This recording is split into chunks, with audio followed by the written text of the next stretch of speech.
At Edward Jones, we believe rich is more than caring about the latest and greatest. It's also taking care of what gives your life meaning. That's why your dedicated financial advisor meets you where you are with personalized financial strategies that help protect what matters so you can preserve your progress while creating a path forward. The key to being rich is knowing what counts. Let's find your rich together. Edward Jones, member SIPC. Freakonomics Radio is sponsored by Southern New Hampshire University. The best investments are the ones you make in yourself, and no one knows that better than Southern New Hampshire University.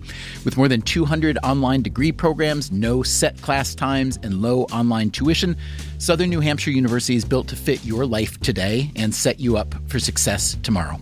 Education is an investment. Why not make it a smart one? Apply for free at snhu.edu/Freakonomics. Freakonomics Radio is sponsored by Amica. You know what they say, if you want to go fast, go alone. If you want to go far, go together. So go with Amica and get coverage from a mutual insurer that's built for their customers, one that looks after what's important to you together. Auto, home, life, and more, coverage that fits your unique needs. Amica helps you protect what matters most. Visit amica.com and get a quote today.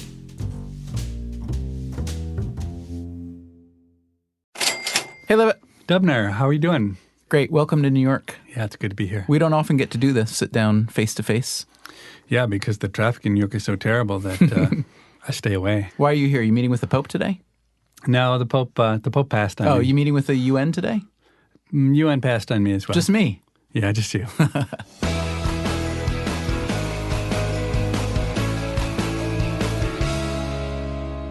All right, so Levitt, I understand you've gotten into the early education business?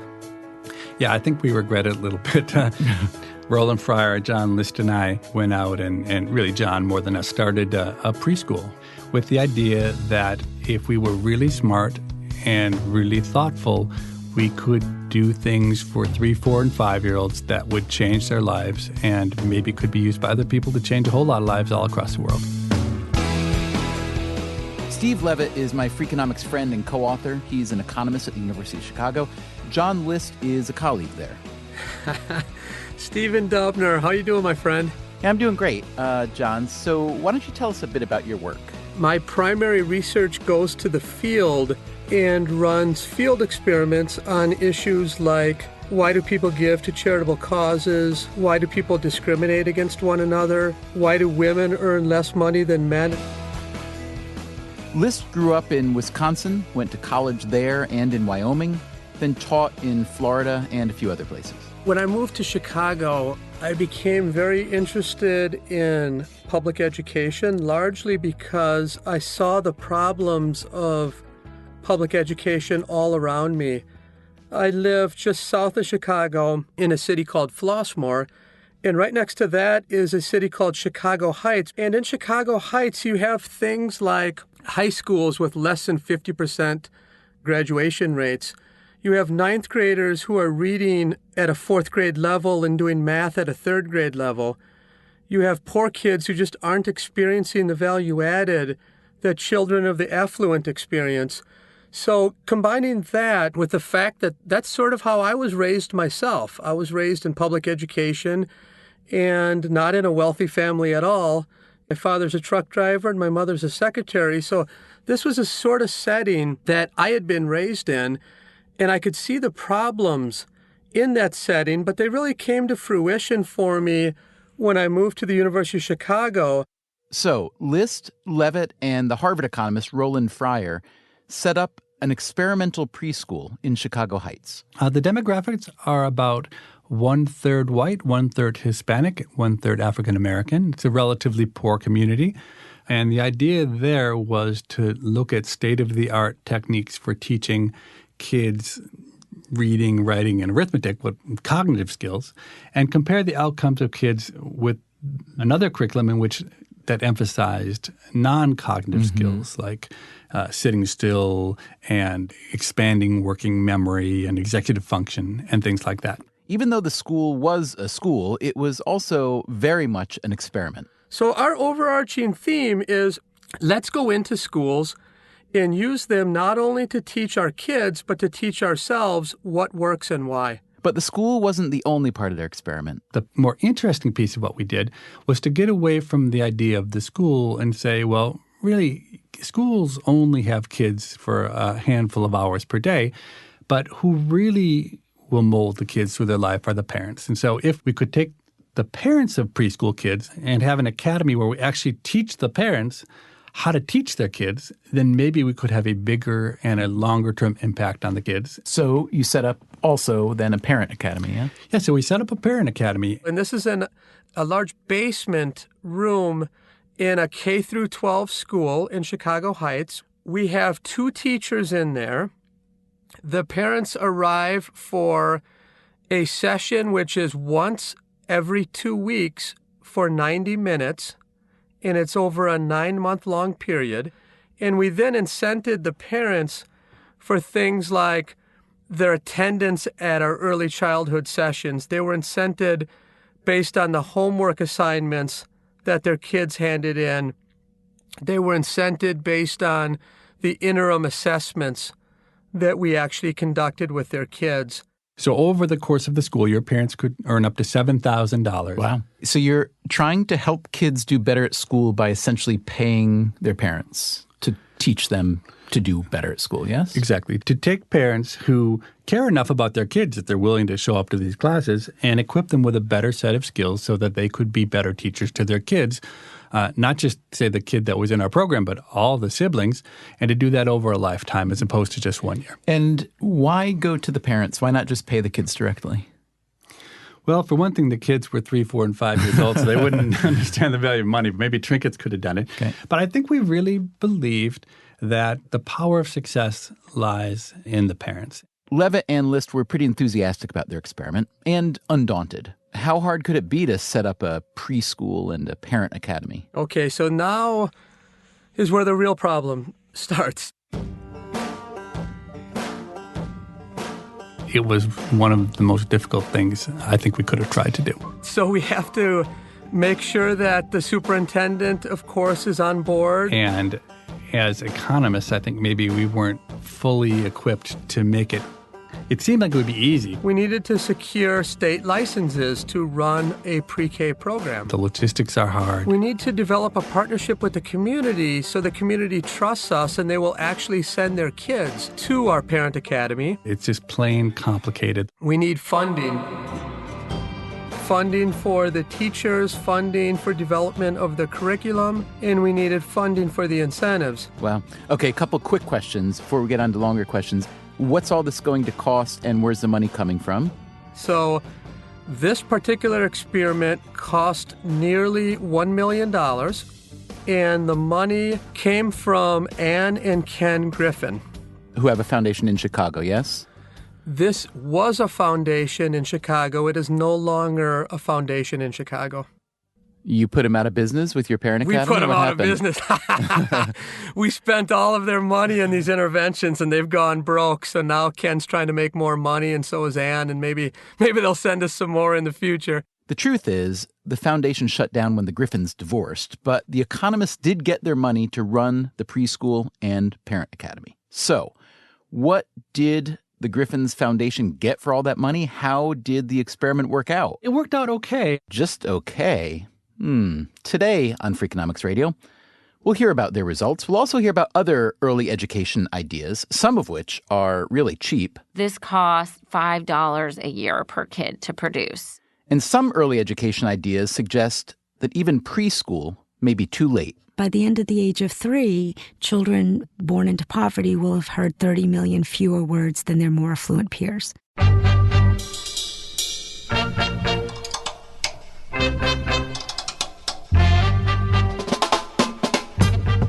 From WNYC Studios, this is Freakonomics Radio, the podcast that explores the hidden side of everything. Here's your host, Stephen Dubner.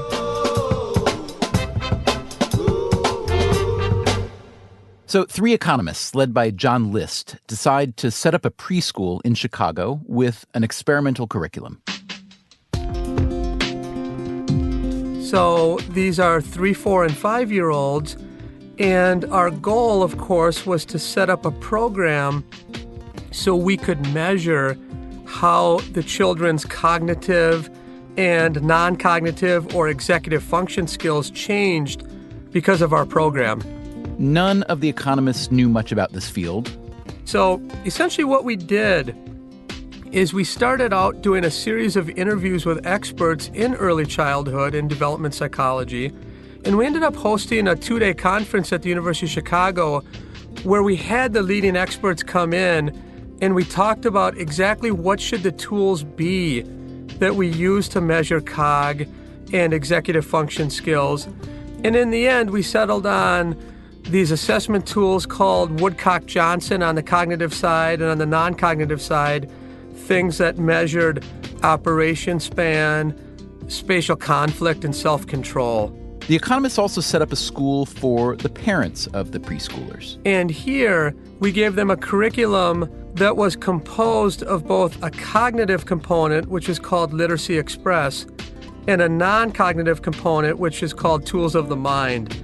So we combined these two curriculum to try to push these two types of skills into the parents', let's say, minds, and then show them how they could teach their children how to have these skills of self-control and to finish your homework. And the parents, you will recall, were incentivized to do their work. A parent could earn up to $7,000 based on their own attendance and how well their kids did on homework and assessment tests.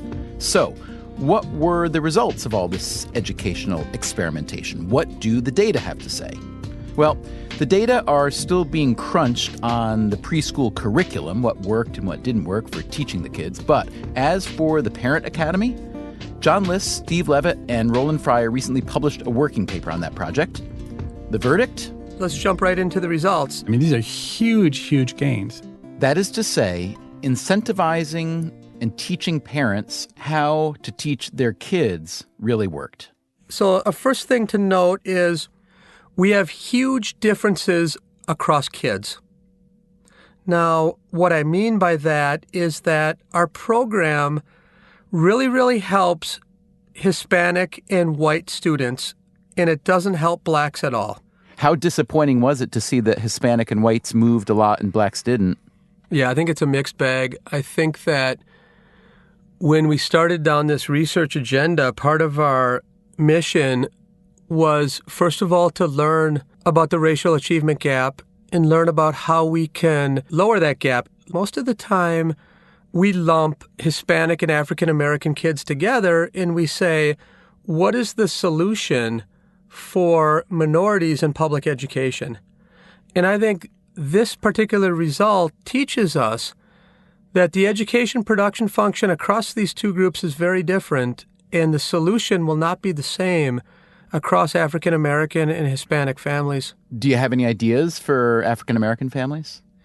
We have a few things boiling, but nothing that has popped up that moves African American families. And to be honest, we have no real theory for why that is. The two sets of parents were equally engaged in the program, and we can control for all sorts of background characteristics, and nothing really explains it. So to me, that's really a puzzle, and a puzzle that I don't have an answer for. But again, the Parent Academy did work really well for some students. In just a 9-month program, we can move an Hispanic student from around the 30th percentile in test scores to above the 50th percentile in test scores. These are bigger effects than almost any educational policy that is put into place. So we're getting results that swamp a result that you would get from a year-long program in a charter school.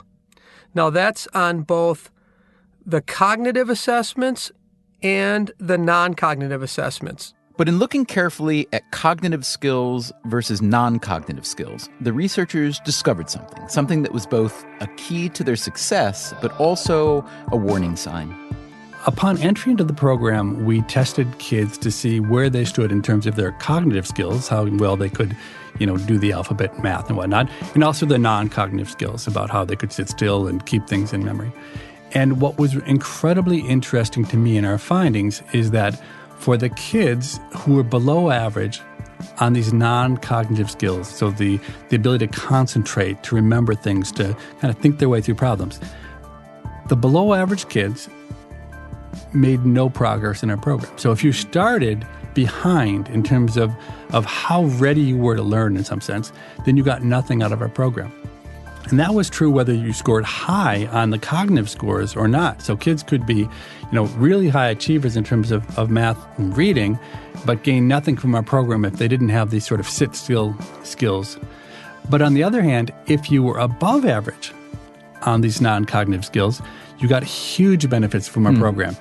So what does this mean? Well, for one thing, I think it intuitively makes sense that there's a threshold for being able to learn. That if the kids can't concentrate, it's hard for them to learn, and no matter how hard the parents try, it's going to be hard to make gains. On the other hand, what it's really valuable for from the perspective of public policy is that it really tells you where to target your resources. So what does the Parent Academy research suggest? Well, at least a couple of things. One, the fact that it worked, that at least some kids did better after their parents got tutoring, seems to confirm what Steve Levitt said earlier, that schools themselves may not have as much influence as we think. Well, really, schools only have kids for a handful of hours per day, but who really will mold the kids through their life are the parents. 2, if a child's ability to learn is so heavily influenced by what happens at home, and if the kids who came in with low non-cognitive scores at age 3 or 4 didn't make cognitive gains, well, maybe the key here isn't just what happens at home for a kid, but what happens at home well before a kid is even old enough to go to preschool. In other words, what happens starting at age 0? The brain, unlike any other organ that we have, it comes out relatively underdeveloped. That's Dana Suskind. Unlike, your kidneys, they function from day one as they will for their entire lives. The brain is underdeveloped, and it's absolutely dependent on what it encounters, on its ride to full development.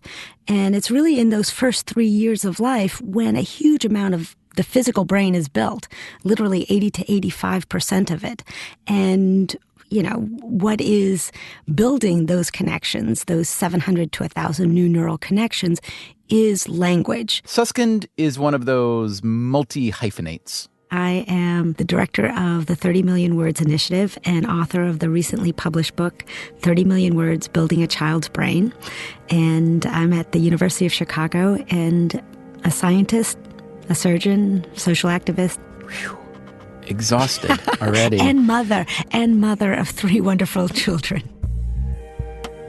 Suskind is head of the Pediatric Cochlear Implantation Program at the University of Chicago, which means she sees a lot of families whose babies don't hear well, if at all. So when they come to me, they're often shocked because most children born with profound hearing loss actually have no family history of it, even though it's genetic. So, first you sort of wrap your arms around this overwhelmed family because the baby has no clue and start sort of explaining what we can do. What they can do has changed a lot in recent decades. It's really a golden age for children with hearing loss. What they can expect out of life is what any child with typical hearing can. And that's because of what people like Suskind now routinely do. What I do each and every week is I implant this technology into the baby's cochlea, which is sort of a snail-like shaped structure where the nerve part of hearing begins. Then about 2 weeks later is really when their hearing birthday happens, because you think it's when I do the surgery, I have to tell parents, look, they're not going to hear you right after surgery. But, 2 to 3 weeks later, the audiologist, with usually a whole gaggle of family members, are there to turn it on. And that's so they really flip a switch at some point, yes? They literally flip a switch. So now, again, keep your eyes on her, and within a few seconds it'll go on. You'll see a reaction. Natalie, honey. Hi. Hi, baby. Hi. You hear mommy? You hear mommy? But Suskind learned that giving kids the physiological ability to hear didn't mean they'd automatically be successful in learning language. how do we learn language? It's not like all of a sudden when a baby's born, they come out speaking in sentences and understand what you're saying. Hearing is not the ear, it's the brain. And it takes time for the brain to understand what those sounds mean. That's what Susskind came to understand during follow-up visits with her patients. If I do a cochlear implant on a child at 18 months versus 5 years of age, it's a huge world of difference. That is, the older ones had a much harder time learning language. And that's because the brain's neuroplasticity, its ability to develop with new stimuli, is most acute when children are under the age of 3. Susskind found that age wasn't the only factor working against some kids. Poverty was also a big issue. When you take the Hippocratic Oath, your responsibility doesn't end when the surgery ends, right? It ends when your patients do well. And for me, that meant understanding that there were so many, what we call social determinants of health outside the operating room, which were impeding how my patients did. So Susskind started a program called Project Aspire. Project Aspire is for children with hearing loss from low-income backgrounds. And as I was working on Project Aspire and learning, I realized, oh my gosh, what's going on in my deaf population really just mirrors what's going on in the typically developing population at large. And that led to Susskind founding another organization called the 30 Million Words Initiative, which gets its name from a remarkable study from the 1960s. Researchers Betty Hart and Todd Risley started off during the War on Poverty in Kansas City working with preschool students, trying to sort of improve their vocabulary, trying to impact the achievement gap. Hart and Risley, who were psychologists, studied the language environments of young children in 42 families. And they followed them for about 2.5 years till the age of 3, going into the homes every month, recording, trying to understand what the language environment looked like.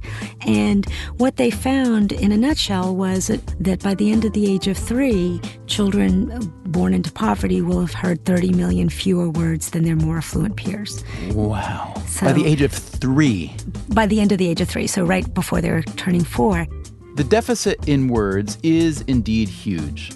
But frankly, quality is even more important. And Hart and Risley demonstrated differences in the quality of input, as well as many others, with children from poor language homes hearing more prohibitions and less affirmations, the don't do that, get down, less verbal back and forth, less complex vocabulary. That combination, less vocabulary and less complex vocabulary, creates a major detriment. By 18 months, the children from language-poor homes are processing language at 6 months behind those from language-rich homes.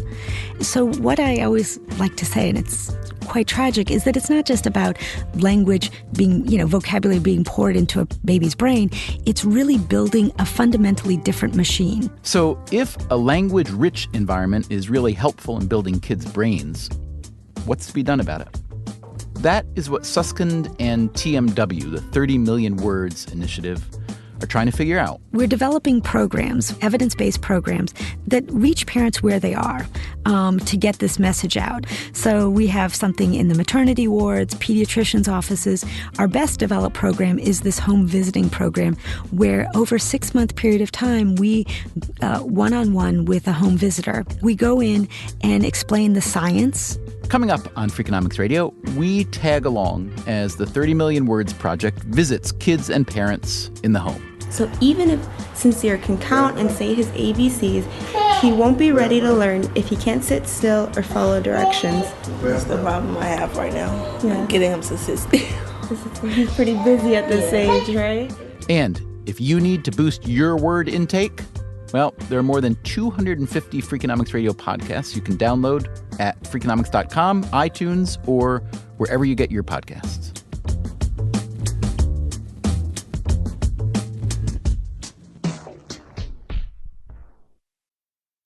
Freakonomics Radio is sponsored by Figure. Did you know that 40% of homeowners own their home outright? If that's you, don't let your equity sit idle. Tap it with a home equity line of credit. Figure, the #1 non-bank HELOC lender in the U.S., helps tap equity you've built in your home so you can do things like tackle a renovation or pay down debt. HELOC is a line of credit secured by your home. You can draw what you need, repay, and draw again. Figure offers a 100% online application. Get approved in 5 minutes and funding in as few as 5 days. It's faster than a bank loan and cheaper than a personal loan. Check your rate today without impacting your credit at figure.com/Freakonomics. This post is sponsored by Figure, NMLS ID 1717824. Figure is an equal housing lender. For more information about their licensing, visit nmlsconsumeraccess.org. Figure's HELOC is subject to credit approval and terms apply. Freakonomics Radio is sponsored by Everpure. Data is crucial to businesses, but managing it can create friction, risk, and manual work.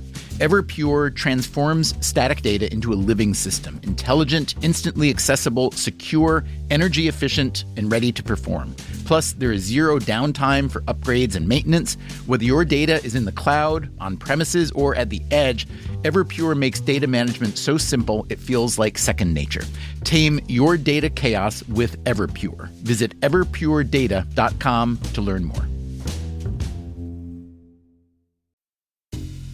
Freakonomics Radio is sponsored by Southern Company. The world and its energy needs are always changing. Southern Company's commitment to meeting this demand stays the same. That's because Southern Company believes energy is more than a utility, it's what powers possibilities. So they are looking ahead and investing $80 billion in infrastructure upgrades and are committed to fueling growth in ways that benefit all customers so that reliable and affordable energy is accessible for generations to come. Go to southerncompany.com to learn more. Southern Company, building the future of energy.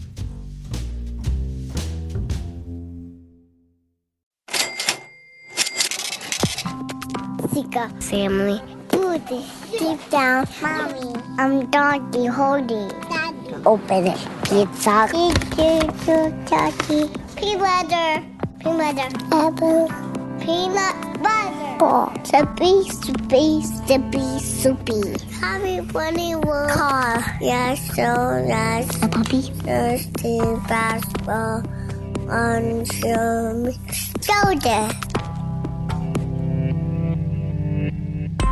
The main goal of the 30 Million Words home visiting program is to teach parents to effectively communicate with their kids during the critical years of brain development.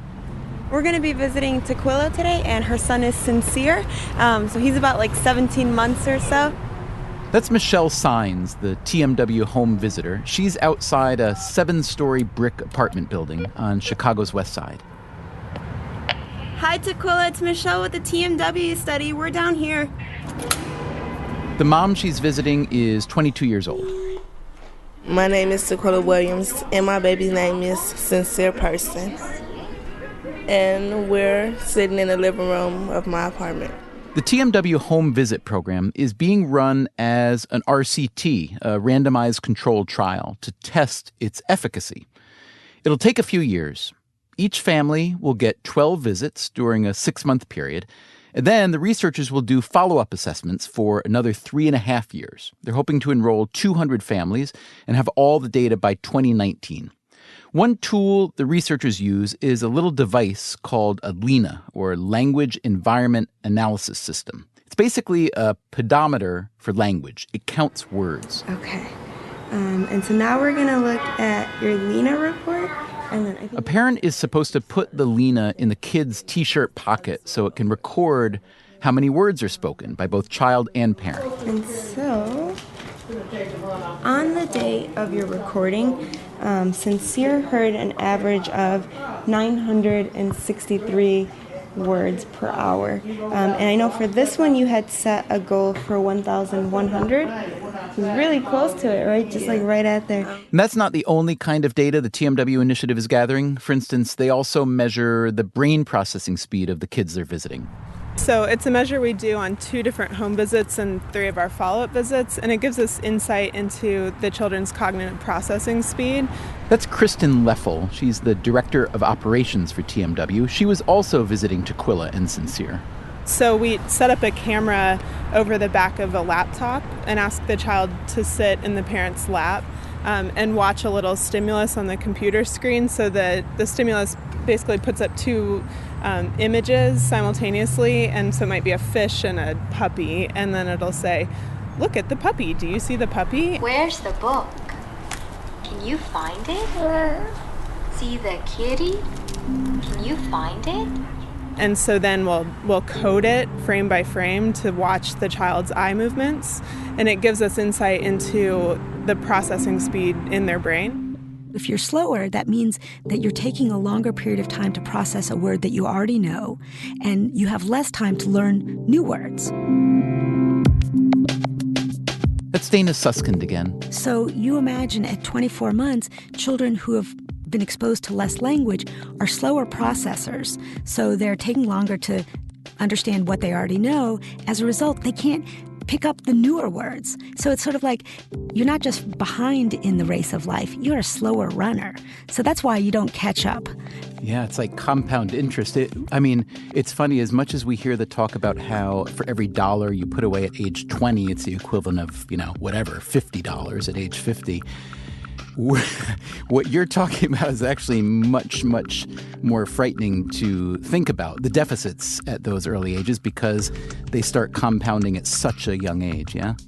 Yeah, and it's the reason that we need to start thinking in a preventative rather than a remedial fashion. And it's not to say that we have all the answers or that it's going to be easy, but it's about the only way that we can prevent this from occurring, because these children have potentials that we will never know. So that even when people are doing these different studies when they're older, which are great, you never want to stop. It's never too late. But you've built a different machine at that point. The TMW program teaches parents a simple mantra to remember how to best communicate with their kids. How you explain to families and to this country what a rich language environment is complex. And what we've done in our research program is we've culled it down to what we call the 3 T's. Tune in, talk more, and take turns. And so just as reviewed, Tequila, how did you guys use the 3 T's this week? So Saturday when we did the Lena recording, we went on the bus downtown to see my dad. Tune in is sort of the most nuanced of the T's. It's really seeing what your child's interested in, following your child's lead, using that child-directed speech, that sing-songy voice. Talk more is as it sounds, talking more, using, rich vocabulary, narrating while you're changing your baby's diaper. And take turns, which I think is the most powerful, is really viewing your child as a conversational partner. Even before they have a word or a babble, knowing that just by responding to any glances or gestures, you're getting them ready to have a conversation and to do it from day one. And those 3 T's are the foundation and the behavioral measuring stick that we should all use in interacting with our children. A behavioral measuring stick, a reminder that even though a program like 30 Million Words is all about the words, about the cognitive skills, there's also a lot to be gained in the non-cognitive realm, as John List and Steve Levitt saw in their Parent Academy experiment.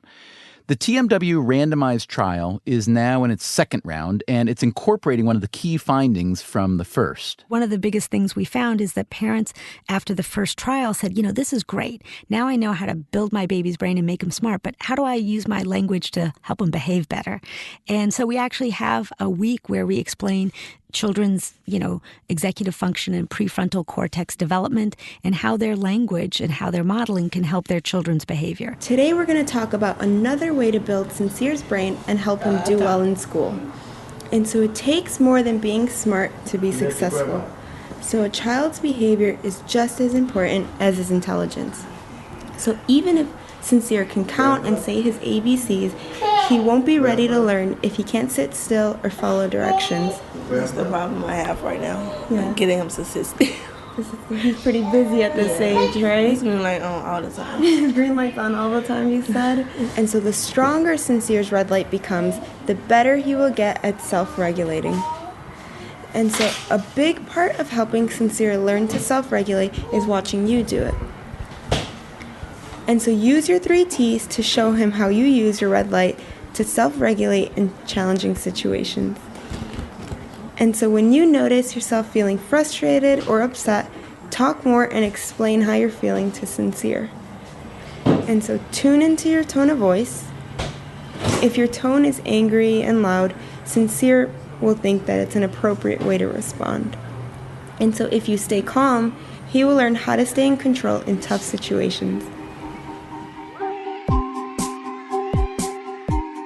Is there any evidence that two parents are better than one when it comes to learning language? I would think that one vigilant parent is certainly better than two crappy ones. I mean, obviously, when you're a single parent, there's a lot more stress and a lot more on your shoulders. And that's why I always say, when you advocate for the power of parent talk, you also have to advocate for the parent. It sounds like parent-child conversation is maybe the highest form of, language acquisition. But where does TV fall into that? And is educational TV, any better than the average TV? I mean, the studies are pretty compelling in the 0 to 3 space that screen time is not necessarily a good thing. But in the book, I talked to several studies really showing how the screen of a human being saying exactly the same thing as somebody face-to-face will have absolutely no effect on sort of the language learning. Now, with that, it's not so much that there's something wrong with the screen, it's that it's not responsively contingent. It's not responding to the child. And so I mentioned this cool study where it was a Skype with a responsively contingent adult who was responding to the child, and they were able to learn vocabulary, meaning that there's nothing wrong with the screen. It's more that we're social beings, and especially in those early years, you want something responding to the cues of that actual child for language to stick. But presumably that could be a great use of artificial intelligence, right? I mean, absolutely. if I can program whether it's an iPad or a robot to have a conversation that is contingent upon what the kid said. Yeah. Technology right now is more on the distracting side of things, but certainly as it evolves, you could imagine, it becoming smart enough that, maybe us parents aren't going to be necessary in the end, but it's got to evolve some more. Until that evolution is a bit further along, we wanted to find out more about TV's impact on early learning. Sunny day, sweeping the clouds away. There's this television program that's been entering the homes of millions of children for decades now. How to get to Sesame Street. That's Melissa Carney. I'm a professor of economics at the University of Maryland. She used to be a big fan of Sesame Street. My father says that my sisters and I learned everything we knew from Sesame Street. Her favorite character? Greetings, it is I, the Count, and it's time to answer that fascinating question. What is the Sesame Street number of the day? I loved The Count, and I would get very excited when The Count came on. And recently it's been pointed out to me that as an economist, perhaps that's not a surprise that I would like the guy who came on and talked about numbers. Carney and her colleague Phil Levine were curious about whether a show like Sesame Street really helps young kids get ready for school. Many researchers had already concluded that it does. There have been more than 1,000 studies on the Sesame Street effect. But to an economist like Carney, studies like these are potentially problematic. They often rely on self-reported data, which, as we often preach around here, can be the lowest form of data. They may have identification and selection problems. That is, if you find that kids who watch Sesame Street do better in school than kids who don't, how do you know that it's not just that Sesame Street appeals to smarter kids or to the parents of smarter kids? So economists are really keen on finding what we call causal impacts. So we don't just want to say, oh, kids who watched Sesame Street when they were little did better when they got to school. So what we need to do is figure out a way to identify kids who watched Sesame Street that had nothing to do with them or their family's situation. Okay, how do you do that without running a giant randomized trial where you force some kids to watch Sesame Street and forbid others to watch? Sesame Street just came on the air in 1969. So the first thing we can do is say, hey, relative to the kids who were just born before them, did they do better when they got to school? They found that yes, the generation of kids born after Sesame Street did do better in school. But that alone couldn't prove the Sesame Street effect. Maybe schools were improving. Maybe the next generation was just smarter. And so just comparing those two generations could be misleading. It wouldn't be due to Sesame Street. But Carney and Levine did find a way to make sense of the data. Good for us as researchers, but bad for the kids. It turns out that a third of the kids in the country couldn't watch Sesame Street even when it came on, just because of limitations in television technology at the time. In many areas, the show was broadcast on channels with a weak signal, which meant access was limited. So kids who, for example, in 1969 or 70 were living in Los Angeles or Southern California more generally, or Ohio, where they lived, Sesame Street was broadcast on a weaker station, and they couldn't get that signal. So there's this great variation for us as researchers. 2/3 of the kids in the country could watch Sesame Street, a third couldn't. Not because of anything their parents were doing, just because of where they happened to live and the station that was broadcasting Sesame Street in their county. So using that sort of two layers of differences, the kids who were younger versus older, and the kids who lived in places where Sesame Street was on a stronger broadcast signal or weaker signal, we can identify the effect that Sesame Street had on their school readiness. All right, then. What was the effect? We find that kids who were preschool age in places where they could watch Sesame Street were 14% less likely to fall behind when they got to elementary school. If we try and make a comparison of that number to what we see in the literature studying, for example, the Head Start program, our nation's publicly funded preschool program, the estimated effects on school performance are very similar. Head Start is estimated to cost about $7,600 a year per kid.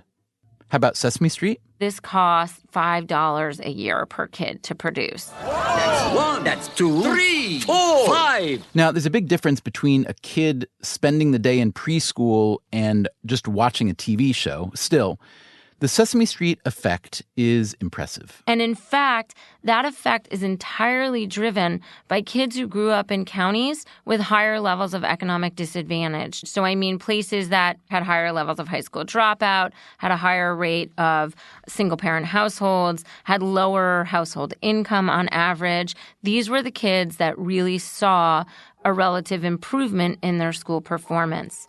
The effect is largest for boys and African Americans.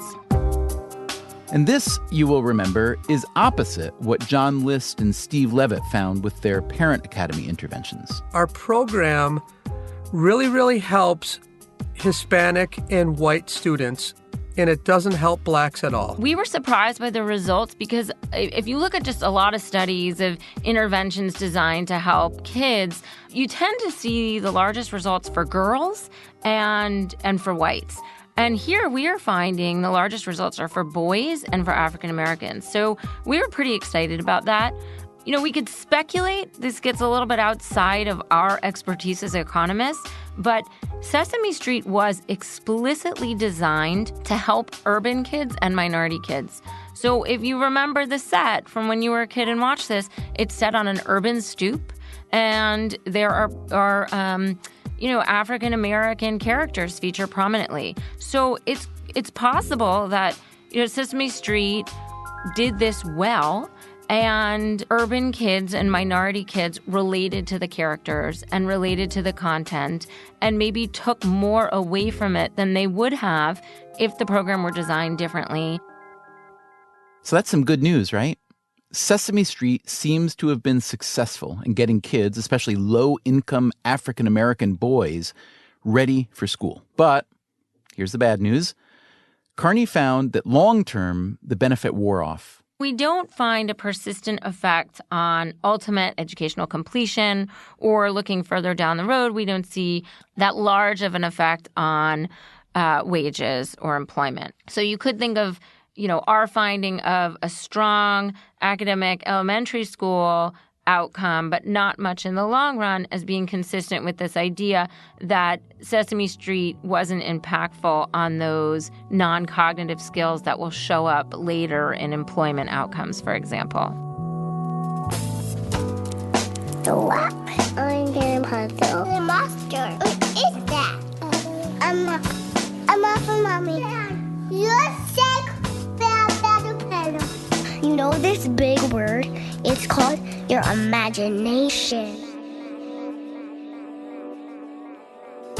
So the evidence we've looked at today, from Sesame Street, from the 30 Million Words Initiative, from the Parent Academy, as inchoate as it is, seems to suggest, at the very least, that when we talk about learning, we don't really know what we're talking about. Most of us, at least. Most of us probably think too much about cognitive skills and not enough about non-cognitive. Most of us probably put way too much faith in the formal education system when, in fact, the path to learning begins way before then, at home. As sort of I've evolved in my thinking along this journey, it's really about early childhood. Dana Suskind again. We need to reimagine what education looks like because we need it to follow the science. Education doesn't start on the first day of school. It starts on the first day of life. And in this world, we have made little progress on what we call the achievement gap. And I truly believe that until we address education as it should be in a scientific and biological way, right, because learning begins at day one, that we're never going to move the needle. We're remedial rather than preventative. And that's the larger issue. A larger issue, of course, requires a larger effort. It requires that rather than simply worrying about the success of your kids or my kids, we might do better to think about a new collective effort to change our expectations of what it means to be a society that truly values learning. This would require a lot of work, perhaps even a lot of sacrifice. Dana Suskind has 3 kids of her own, 16, 13, and 10 years old. Her new book, 30 Million Words, ends with a terrible story, something that happened 4 years ago at Lake Michigan. Our 3 children, she writes, were playing in the sand, watched over by my husband, their father, Don Liu. As he stood at the shoreline, he suddenly noticed, in the turbulent, chaotic distance, 2 young boys struggling in the raging waters. He started running into the lake as our younger daughter cried out, "Dad, don't go." They were the last words she ever said to her father. The 2 boys got back alive. My husband, always fearless when it came to helping others, died, overwhelmed by the torrential pounding of the waves and the gripping undertow. Now, your husband was a pediatrician as well, correct? He was a pediatric surgeon, so he did actually mostly minimally invasive surgery. So with little portholes, he was a spectacular surgeon, and he said it's because he was really great at video games. So so I would. You're making an argument against yourself now. You understand? I know. Well, it was terrible. We'd be next to each other at night, and he'd be playing video games, and I'd be writing a paper. But then he always made everything look easy. So he'd be the one who got the grants, and So yeah, no, he was just awesome. I don't know if you actually got to the end of the book, but I did, yeah. The epilogue. And for me, I included him both, so he could continue on this journey, as well as to really, he's sort of a metaphor for what we need to be thinking about in this country, that every child in this country is our own, and we should want for them what we want for our own children.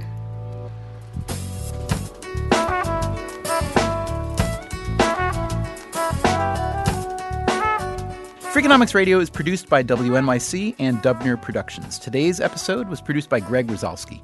Our staff also includes Irva Gunja, Jay Cowett, Merritt Jacob, Christopher Worth, Caroline English, Allison Hockenberry, and Kasia Mihailovich.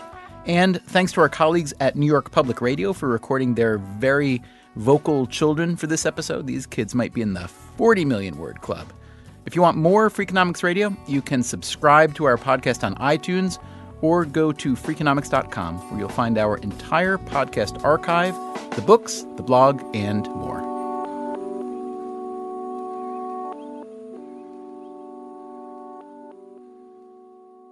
And on the next Freakonomics Radio, we start with a big question. Why do people have children? I think this is probably an open question for debate. And then a smaller question.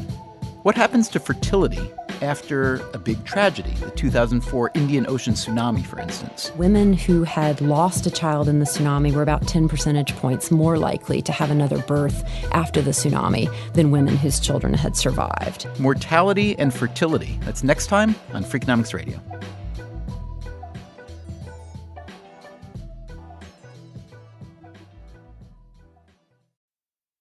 Freakonomics Radio is sponsored by Ozempic. Innovation happens through rethinking what's possible, and when it comes to GLP-1s, Ozempic pill does just that.